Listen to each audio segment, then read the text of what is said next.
Assalamu alaikum everyone, this is Pirzada Munir and welcome to Broadband classes. Dear students, basic English grammar में हमने parts of speech को cover किया। सभी जितने भी पार्ट्स ऑफ स्पीच थे उनको हमने वन बाय वन पूरी तरह से डिस्कस किया और वो सभी लेक्चर्स हमारे यूट्यूब चैनल ब्रॉडबैंड क्लास पे मौजूद हैं। अगर अभी तक आपने नहीं देखे हैं, आप विज़िट करके उन सभी लेक्चर्स को देख सकते हैं। और आज इंग्लिश ग्रामर में हमारा एक और टॉपिक है, एक इम्पॉर्टेंट टॉपिक जिसके आपके एग्जाम्स में क्वेश्चंस बनते हैं, एंड दैट इज़ आर्टिकल्स। तो हम डिस्कस करते हैं आर्टिकल्स को। Let's get started. क्या है आर्टिकल? आर्टिकल में लिखा है a word used before noun and it modifies noun. यानी कि आर्टिकल एक ऐसा वर्ड होता है जो नाउन से पहले यूज होता है और ये नाउन को मॉडिफाई करता है। मॉडिफाई हमने इससे पहले भी पढ़ा था, ऐसे वर्ड्स जो नाउन या प्रोनाउन को मॉडिफाई करते हैं उनको हम एडजेक्टिव बोलते हैं। तो हम ऐसा भी कह सकते हैं कि आर्टिकल जो होता है ये फंक्शन करता है, यानी कि सेंटेंस में एज एन एडजेक्टिव भी काम कर सकता है। तो ये इन वर्ड्स को जो नाउन के सामने लगते हैं इनको हम आर्टिकल्स बोलते हैं। ठीक है, तो टाइप्स ऑफ हमारे पास आर्टिकल्स हैं, कौन कौन सा है? नंबर 1 है इनडेफिनिट आर्टिकल और दूसरा है डेफिनिट आर्टिकल। इनडेफिनिट आर्टिकल क्या होता है?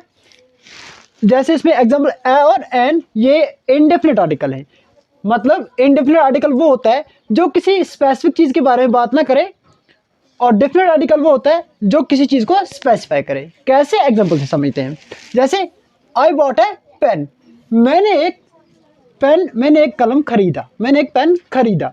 यानी कि मैं किसी भी स्पेसिफिक पेन के बारे में बात नहीं कर रहा हूँ, मैंने एक पेन खरीदा, कोई भी पेन हो सकता है। तो इस पेन के सामने हमने आर्टिकल आ का यूज़ किया है, यानी एक इनडेफिनेट आर्टिकल है।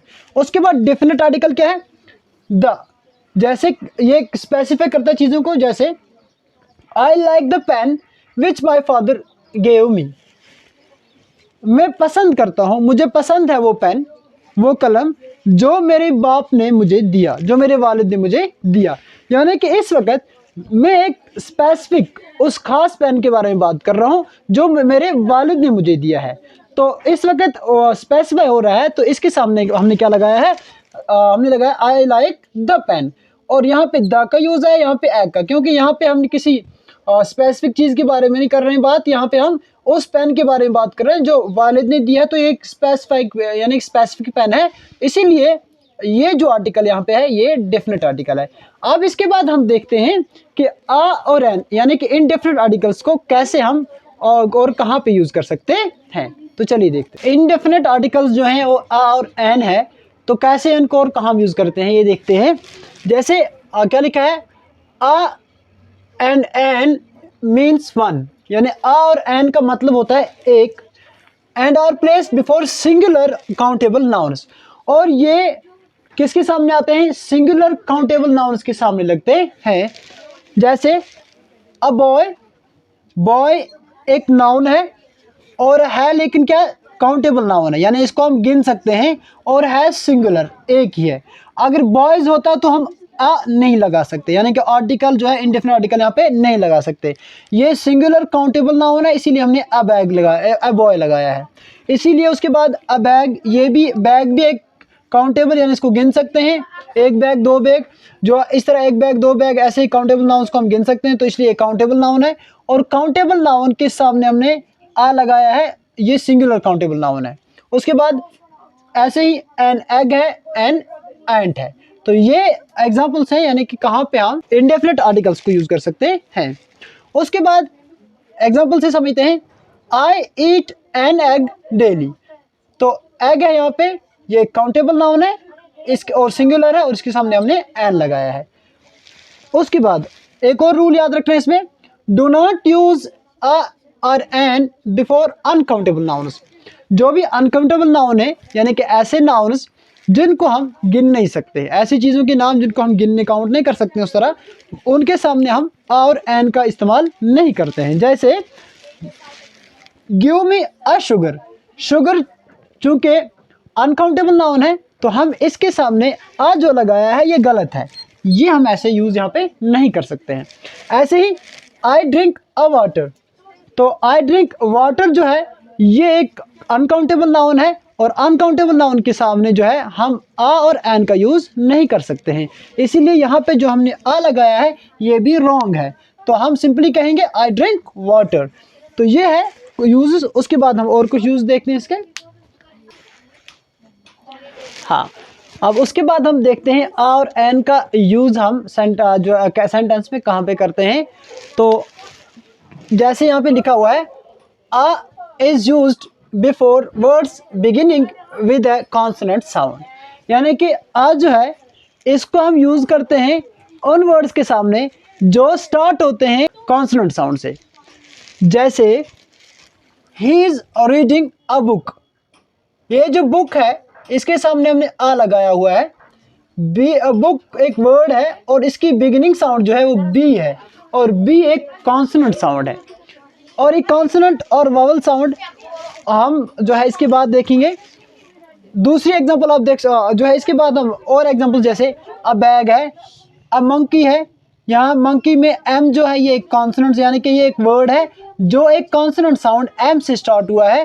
तो इसीलिए यहाँ पे जो है इसके सामने क्या आएगा, आ आएगा। जैसे अ क्लॉक है, अ क्लॉक में सी जो है ये क्लॉक एक वर्ड है और इस वर्ड का जो पहला यानी बिगिनिंग लेटर है ये एक कॉन्सोनेंट साउंड है। तो कॉन्सोनेंट साउंड से स्टार्ट हो रहा है इसीलिए इसके सामने भी क्या लगेगा, आ लगेगा। ऐसे ही चेयर है, चेयर का सी जो है ये कॉन्सोनेंट साउंड है और इसके सामने भी आ लगेगा।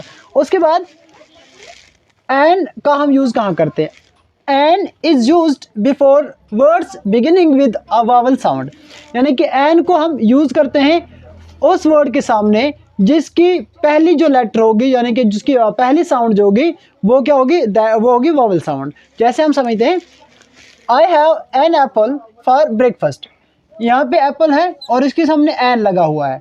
ये ए जो है ये एक वावल साउंड है इसीलिए इसके सामने एन लगा हुआ है। और उसके बाद ऐसे ही बाकी एग्जाम्पल्स, एन ईगल, ई यहाँ पे एक वावल साउंड है, यानी कि ये वर्ड जो स्टार्ट हो रहा है किससे, ई से, एक वावल साउंड से, इसीलिए इसके सामने क्या लगा है, एन लगा हुआ है। और ऐसे ही अम्ब्रेला जो है इसके सामने भी एन लगा हुआ है और ऑरेंज जो है इसके सामने भी एन लगा हुआ है क्योंकि इसका पहला लेटर जो है वो ओ है और ओ एक वावल साउंड है। लेकिन इस पर कुछ कन्फ्यूजन होती है कि हम जो है इनको आइडेंटिफाई करने में कौन सी साउंड जो है वो वावल है, कौन सी कॉन्सोनेंट है। तो चलिए हम पहले उनको देख लेते हैं। हाँ, क्या हमने देखा कि आ का यूज़ होता है उन वर्ड्स के सामने जिनकी बिगिनिंग लेटर जो है, जो पहला लेटर जो है यानी कि वो कॉन्सोनेंट साउंड होता है, और एन जो है वो उनके सामने लगता है जिनका बिगिनिंग लेटर जो है, जो स्टार्टिंग लेटर जो है वो क्या होता है, एक वावल लेटर होता है। वावल और कॉन्सोनेंट को जैसे कि बहुत बेसिक और सभी जानते हैं हम, लेकिन थोड़ा हम कुछ कभी कभी हम कन्फ्यूजन के शिकार हो जाते हैं तो उसको हम मज़ीद समझते हैं। जैसे वावल्स में हमने देखा है ए ई आई ओ यू, और ये हमें यानी कि ए से जेड तक जितने हमारे अल्फ़ाबेट हैं, और ये जो अल्फ़ाबेट है इसमें जो लेटर्स हैं उनमें से ये जो लेटर्स हैं ए ई आई ओ यू ये है वावल्स और बाकी जितने भी हुए कॉन्सोनेंट। लेकिन वावल क्या होता है ये हमें इस पहले समझना है। वावल एक ऐसा लेटर होता है जिसके बोलने में हमारी टंग, लिप्स और टीथ जो है ये कांटेक्ट नहीं करते, यानी कि उनकी आवाज़ जो है वो सीधी बाहर आती है। जैसे हम बोलेंगे ए ई, यानी यहाँ पे कोई भी लिप्स का कांटेक्ट नहीं हो रहा है, ना ही टंग का टच हो रहा है ऊपर जो है, मतलब जो हमारी ज़बान है उसका भी कोई टच ऐसा नहीं हो रहा है। ऐसे ही उसके बाद आई ओ यू, लेकिन जब हम यू को पढ़ते हैं तो हमारी जो टंग है वो पिछली साइड से जो है टच करती है हमारे ऊपर वाले प्लेट को।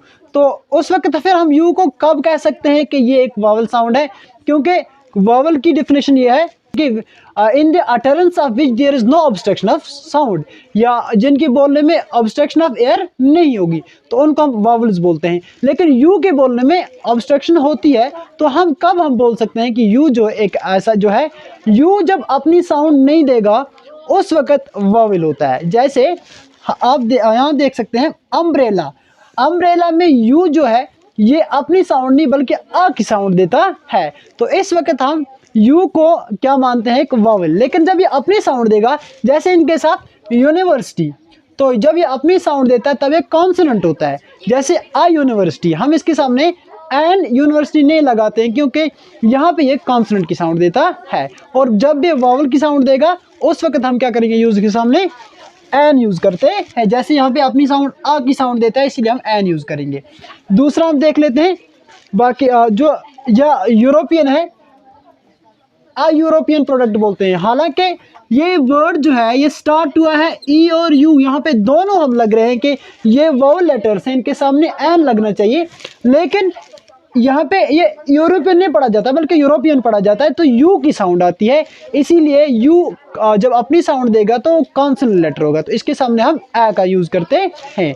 ऐसे ही यूनिट है, इसके सामने भी आ यूनिट बनेगा, आ यूरोपियन, आ यूनिवर्सिटी। और एक और बात याद रखनी है, यहाँ पे MLA है, तो हाँ एम चूँकि एक कॉन्सोनेंट लेटर है, क्योंकि ये एम जो है ये इस लिस्ट में नहीं आता है, यानी कि वोवेल नहीं है, तो ये कॉन्सोनेंट है। लेकिन यहाँ पे हम इसके सामने MLA नहीं लगा सकते बल्कि NMLA लगाते हैं। क्यों?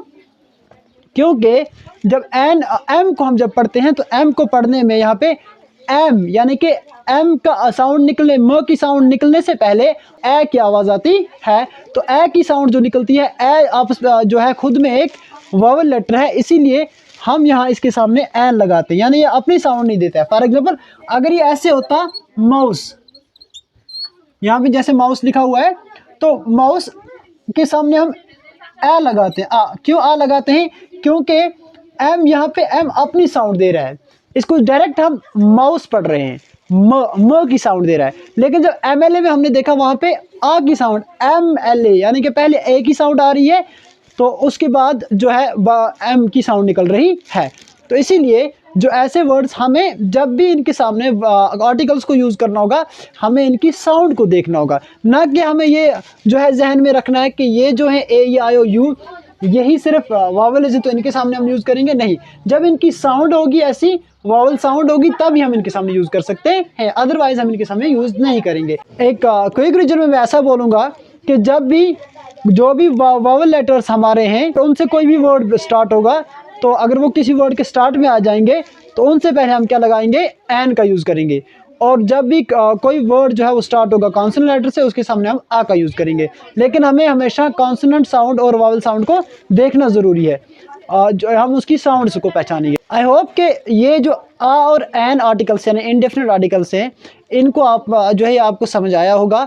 और अपने आने वाले लेक्चर में जो हमारा दूसरा लेक्चर होगा, उसमें हम डेफिनिट आर्टिकल्स यानी कि द को डिस्कस करेंगे, उसके इंपॉर्टेंट रूल्स को डिस्कस करेंगे, और उसके साथ साथ किस जगह पे कहाँ आर्टिकल्स नहीं यूज़ होते हैं उनको भी हम डिस्कस करेंगे। Thank you.